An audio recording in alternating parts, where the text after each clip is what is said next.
जय संतोषी माता। आज शुक्रवार के दिन आप सुनेंगे संतोषी माता की व्रत कथा। एक बुढ़िया थी, उसके 7 बेटे थे। 6 बेटे कमाने वाले और एक बेटा निकम्मा था। बुढ़िया माँ छहों पुत्रों की रसोई बनाती, भोजन कराती और पीछे से बचा खुचा अपने 7वें पुत्र को दे देती। परंतु वह बड़ा भोला था, मन में कुछ विचार नहीं करता था।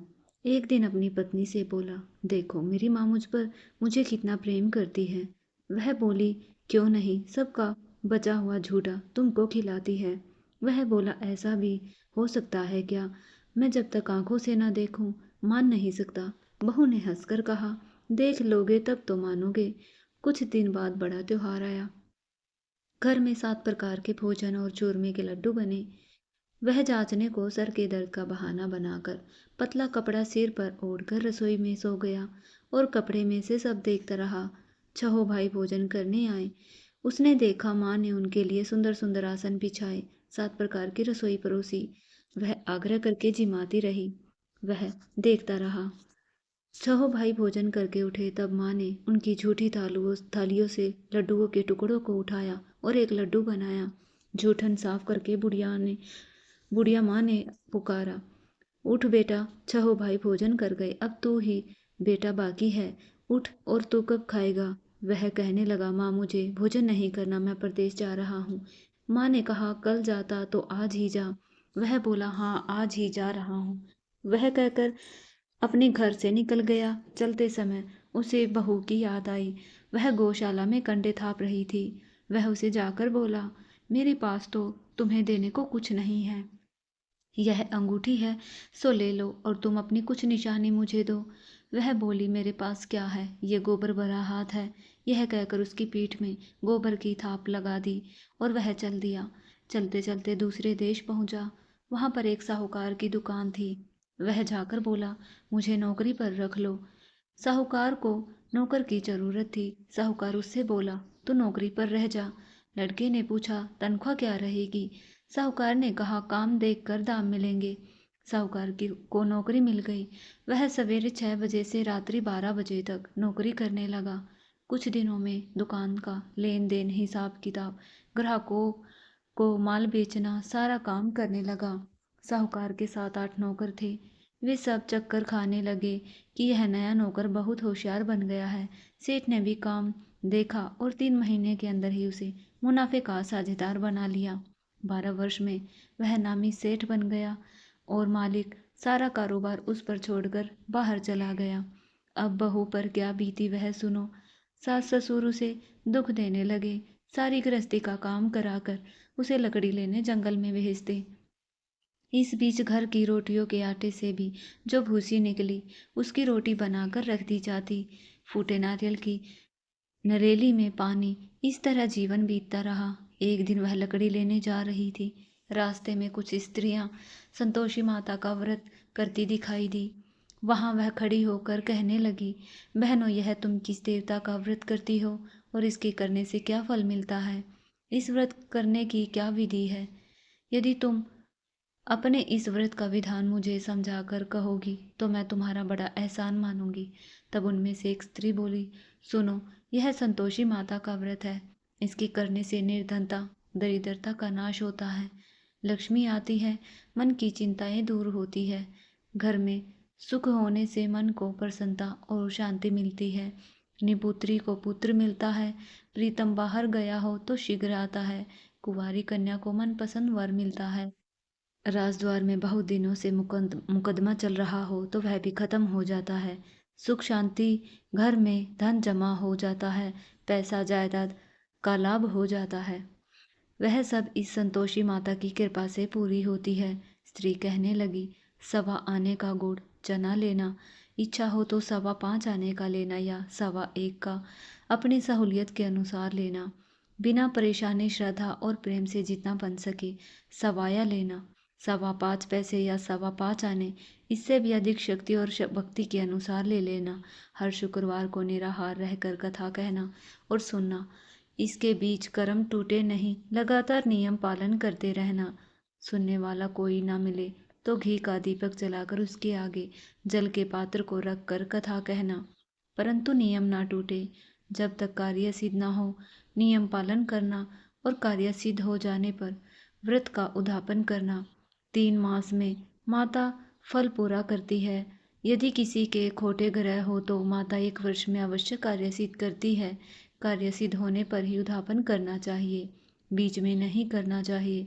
उद्यापन में आई शेर, आटे का खाजा और इसी अनुसार से खीर और चने का साग बनाना। 8 लड़कों को भोजन कराना। जहाँ तक मिले देवर जेठ भाई बंधु कुटुंब के लड़के लेना, ना मिले तो रिश्तेदारों और पड़ोसियों के लड़के बुलाना। उन्हें भोजन कराकर यथाशक्ति दक्षिणा देकर माता का नियम पूरा करना। उस दिन घर में कोई खटाई नहीं बनाना। यह सब सुनकर बुढ़िया की बहू वहां से चल दी। रास्ते में लकड़ी के बोझ को बेच दिया और उन पैसों से गुड़ चुना और माता के व्रत की तैयारी करने लगी। आगे चली और सामने मंदिर है। यह सुनकर माता के मंदिर में जाकर माता के चरणों में लौटने लगी।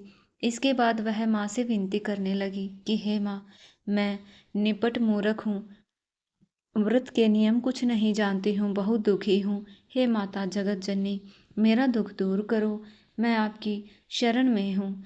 माता को दया आई। एक शुक्रवार बीता कि दूसरे शुक्रवार को ही उसके पति का पत्र आया और तीसरे को उसका भेजा हुआ पैसा भी आया। यह देखकर जेठानी मुंह सिकोड़ने लगी। इतने दिनों में इतना पैसा आया, इसमें क्या बढ़ाव है। लड़के ताने देने लगे। काकी के पास अब पत्र आने लगे, रुपए आने लगे। अब तो काकी की खातिर बढ़ जाएगी। अब तो काकी बुलाने से भी नहीं बोलेगी। बेचारी सरलता से यह कहती, भैया पत्र आएगा, रुपए आएंगे तो हम सब के लिए अच्छा है। ऐसा कहकर आंखों में आंसू भर कर संतोषी माता के मंदिर में जाकर मातेश्वरी के चरणों में गिरकर रोने लगी। माँ, मैंने तुमसे पैसा नहीं मांगा, मुझे पैसे से क्या काम है, मुझे तो अपना सुहाग से काम है। मैं तो अपने स्वामी के दर्शन और सेवा चाहती हूँ। तब माता ने प्रसन्न होकर कहा, जा बेटी, तेरा स्वामी आएगा। यह सुनकर खुशी से बावली होकर घर जाकर काम करने लगी। माँ संतोषी विचार करने लगी, इस भोली पुत्री ने को मैंने कह तो दिया कि तेरा पति आएगा कहाँ से, वह तो इसे स्वप्न में भी याद नहीं करता। इसे याद दिलाना तो मुझे ही जाना पड़ेगा। इस तरह माता उस बुढ़िया के बेटे के पास जाकर स्वप्न में प्रकट होकर कहने लगी, साहूकार के बेटे, सोता है या जागता है। वह कहता है, माता सोता भी नहीं हूँ, जागता भी नहीं हूँ, बीच में ही हूँ, कहो क्या आज्ञा है। माँ कहने लगी, तेरा घर बार है या नहीं। वह बोला, मेरा सब कुछ है। माता, माँ बाप भाई बहन बहू क्या कमी है। माँ बोली, पुत्र, तेरी घरवाली कष्ट उठा रही है, माँ बाप उसे दुख दे रहे हैं, वह तेरे लिए तरस रही है, तू उसकी सूध ले। वह बोला, हाँ माता, यह तो मुझे मालूम है, परंतु जाऊँ कैसे। परदेश की बात है, लेन देन का कोई हिसाब नहीं, कोई जाने का रास्ता नजर नहीं आता, कैसे चला जाऊँ। माँ कहने लगी, मेरी बात मान, सवेरे नहा धोकर संतोषी माता का नाम लेकर घी का दीपक जलाकर दंडवत कर दुकान पर जा बैठना। देख, तेरा लेन देन चूक जाएगा, जमा माल बिक जाएगा, सांझ होते होते धन का ढेर लग जाएगा। वह सुबेरे उठते ही जल्दी उठकर मित्र बंधुओं से अपने सपने की बात कहता है। वे सब उसकी बात अनसुनी करके खिल्ली उड़ाते हैं। कहीं सपने भी सच होते हैं। एक बूढ़ा बोला, देख भाई, मेरी बात मान, इस बात साथ झूठ कहने के बदले देवता ने जैसा कहा है वैसा करना। अब बूढ़े की बात मानकर वह नहा धोकर संतोषी माता को दंडवत कर घी का दीपक जलाकर दुकान पर बैठ जाता है। थोड़ी देर में क्या देखता है कि देने वाला रुपया लाए, लेने वाले हिसाब लाए। कोठी में भरे सामानों को के खरीदार नकद में सौदा करने लगे। शाम तक धन का ढेर लग गया। मन में माता का नाम लेकर प्रसन्न होकर घर जाने के वास्ते गहना कपड़ा सामान खरीदने लगा। यहाँ के काम से निपट घर को रवाना हुआ। उधर बहू बेचारी जंगल में लकड़ी लेने जाती है। लौटते समय माता जी के मंदिर पर विश्राम करती है। वह तो उसका रोज का रुकने का स्थान था। दूर धूल उड़ती दिखाई दी। वह माता से पूछती है, यह माता, यह धूल कैसी उड़ रही है। माँ कहती है, हे पुत्री, तेरा पति आ रहा है। अब तू ऐसा कर, लकड़ियों के 3 बोझ बना ले। एक नदी के किनारे रख, दूसरा मेरे मंदिर पर, तीसरा अपने सिर पर रख। तेरे पति को लकड़ी का गट्ठा देखकर मोह पैदा होगा। वह वहां रुकेगा, नाश्ता पानी बनाकर खाकर माँ से मिलने जाएगा। तो लकड़ी का बोझ उठाकर जाना और बीच बीच में गट्टा लाकर 3 आवाजें जोर से लगाना। लो सासू जी, लकड़ियों का गट्ठा लाई हूँ, भूसी की रोटी दो, नारियल के खोपड़े में पानी दो, आज कौन मेहमान आया है। माँ की यह बात सुनकर वह बहुत अच्छा माताजी कहकर प्रसन्न मन से लकड़ियों के 3 गट्ठे ले आई। एक नदी के तट पर, एक माता के मंदिर पर। इतने में ही वहां मुसाफिर आ पहुंचा। सूखी लकड़ी देखकर उसकी इच्छा हुई कि अब यहीं निवास करे और भोजन बनाकर खा पीकर गांव जाए। इस प्रकार भोजन बनाकर विश्राम लेकर गांव को गया। उसी समय बहू सिर पर लकड़ी का गट्ठा लेकर आती है। आंगन में डालकर जोर से 3 आवाज देती है, लो सासू जी, लकड़ी का गट्ठा लो, भूसी की रोटी दो, नारियल के कोपड़े में पानी दो, आज कौन आया है। यह देखकर उसकी सास अपने दिए हुए कष्टों को भुलाने हेतु कहती है, बहू ऐसा क्यों कहती है, तेरा मालिक ही तो आया है, बैठ मीठा भात खाकर कपड़े गहने पहन। इतने में आवाज सुनकर उसका स्वामी बाहर आता है और अंगूठी देखकर व्याकुल हो जाता है। माँ से पूछता है, माँ यह कौन है। माँ कहती है, बेटा यह तेरी बहू है। आज 12 वर्ष हो गए हैं जब से तू गया है, तब से सारे गांव में जानवर की तरह भटकती फिरती है, काम काज घर का कुछ नहीं करती, 4 समय आकर खा जाती है। अब तुझे देखकर भूसी की रोटी, नारियल के खोपड़े में पानी मांगती है। वह लज्जित होकर बोला, ठीक है माँ, मैंने इसे भी देखा और तुम्हें भी। अब मुझे दूसरे घर की चाबी दो, मैं उसमें रहूंगा। ठीक है बेटा, जैसी तेरी मर्जी। यह कहकर माँ ने चाबी का गुच्छा उसे दे दिया। उसने लेकर दूसरे कमरे को खाली खोल कर सारा सामान जमाया। एक दिन में वहां राजा के महल जैसा ठाट बाट बन गया। अब क्या था, वह सुख भोगने लगी। इतने में अगला शुक्रवार आया। उसने अपने पति से कहा, मुझे माता का उद्यापन करना है। उसका पति बोला, बहुत अच्छा, कर लो, अपनी खुशी से यह भी कर लो। तुरंत ही वह उद्यापन की तैयारियां करने लगी। जेठ के लड़के को भोजन के लिए कहने लगी।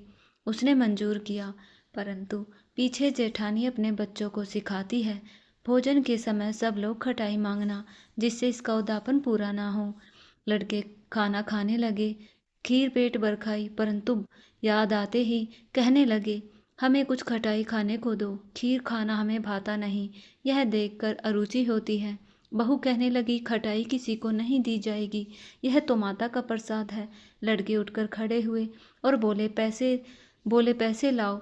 बोली बहू, कुछ जानती नहीं थी, सो पैसे उन्हें दे दिए। लड़के उसी समय जाकर इमली लेकर खाने लगे। यह देखकर बहू पर माता ने कोप किया। राजा के दूत उसके पति को ले गए। जेठ जेठानी मनमाने खोटे वचन कहने लगे। लूट लूट कर धन इकट्ठा कर लाया था, सो राजा के दूत ले गए। जब जेल की रोटी खाएगा तब मालूम हो जाएगा। बहू से यह वचन सहन नहीं हुआ। रोती हुई माँ के मंदिर गई। बोली, हे माता, तुमने यह क्या किया, हंसाकर क्यों रुलाती हो। माता बोली, तूने उदापन मेरे में करके मेरा व्रत भंग किया, इतनी जल्दी सब बातें भुला दी। कहने लगी, माता भूली तो नहीं हूँ, ना कुछ अपराध किया है, मुझे तो लड़कों ने भूल में डाल दिया, मैंने भूल से उन्हें पैसे दे दिए, मुझे क्षमा करो। माँ बोली, ऐसा भी कहीं भूल होती है। माँ बोली, मुझे माफ कर दो, मैं फिर तुम्हारा उद्यापन करूंगी। माँ बोली, अब भूलना मत। वह बोली, अब भूल नहीं होगी माता। अब बताओ वे कैसे आएंगे। माँ बोली, जा पुत्री, तेरा मालिक तुझे रास्ते में ही आता मिलेगा। वह निकली। रास्ते में पति आता मिला तो उसने पूछा, तुम कहाँ गए थे। वह कहने लगा, इतना धन जो कमाया है इसका टैक्स राजा ने मांगा था, वह भरने गया था। प्रसन्न होकर बोली, अच्छा हुआ, अब घर चलो। कुछ दिन बाद शुक्रवार आया। वह बोली, मुझे माता का उद्यापन करना है। पति ने कहा, कर लो। फिर जेठ के लड़कों से भोजन करने को कहने लगी। जेठानी ने 1-2 बात और सुनाई और लड़के सिखा दिए, पहले ही खटाई मांग लेना। लड़के कहने लगे, हमें खीर नहीं भाती, कुछ खटाई खाने को दो। तो बहू बोली, खाने को नहीं मिलेगी, खाना हो तो खाओ। यह कहकर ब्राह्मणों के लड़कों को लाकर भोजन कराने लगी। यथाशक्ति दक्षिणा की जगह एक एक फल उन्हें दिया। इससे संतोषी माता प्रसन्न हुई। माता की कृपा होते ही 90 मास उसको चंद्रमा के समान सुंदर पुत्र प्राप्त हुआ। वह पुत्र को लेकर प्रतिदिन माता जी के मंदिर जाने लगी। माँ ने सोचा, यह रोज आती है, क्यों न मैं इसके घर चलूं, इसका आसरा देखूं तो सही। यह विचार माता ने भयानक रूप बनाया और गुड़ चने से सना मुख, ऊपर से सूंड के समान होठ, उस पर मधुमक्खियां भिन भिना रही है। दहलीज पर पैर रखते ही उसकी सास चिल्लाई, देखो कोई चुड़ैल डाकिनी चली आ रही है, लड़को इसे भगाओ नहीं तो किसी को खा जाएगी। लड़के डरने लगे, चिल्लाकर खिड़की बंद करने लगे। बहू रोशनदान से देख रही थी, प्रसन्नता से पागल होकर चिल्लाने लगी, आज मेरी माता मेरे घर आई है कहकर बच्चे को दूध पिलाने से हट जाती है। इतने में सास का क्रोध फूट पड़ा। वह बोली, इसे देखकर कैसे उतावली हुई जो बच्चे को पटक दिया। इतने में माँ के प्रताप से जहाँ देखो वहाँ लड़के ही लड़के नजर आने लगे। बहू बोली, माँ जी, मैं जितना व्रत करती हूँ वह जिसका व्रत करती हूँ वह संतोषी माता है। इतना कहकर झट से सारे घर के किवाड़ खोल दिए और सबने माता के चरण पकड़ लिए और विनती करने लगे, हे माता, हम मूर्ख हैं, अज्ञानी हैं, तुम्हारे व्रत की विधि हम नहीं जानते। तुम्हारा व्रत भंग करके हमने बहुत बड़ा अपराध किया है। हे माता, बहू को जैसा फल दिया वैसा सबको देना। जो भी यह कथा पढ़ेगा या सुनेगा उसके सभी मनोरथ पूरे करना। भक्तों, यह थी आज की पावन कथा। तो कृपया वीडियो को लाइक जरूर करें, हमारे चैनल को सब्सक्राइब करना बिल्कुल ना भूलें। साथ में कमेंट में श्रद्धा और प्रेम भाव से संतोषी माता की जय अवश्य लिखें। तो आइए सभी मिलकर प्रेम और श्रद्धा से बोले, संतोषी माता की जय।